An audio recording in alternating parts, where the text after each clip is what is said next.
قرمه سبزی دوست داری یا ماکارونی؟ قرمه سبزی. باشه پس دست بالا درست میکنم.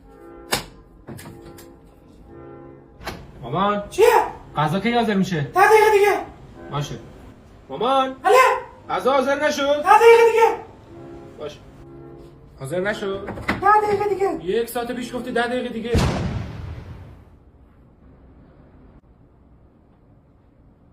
10 دقیقه دیگه. دیگه نمیشه که. ببین سپید گوش کن، من دیگه حوصله‌تو ندارم. چی؟ ببین هر بار داری یه بهونه میاری. چی میگی نمیشنم صدا تو؟ یعنی چی؟ ببین مامان با شما نیستم.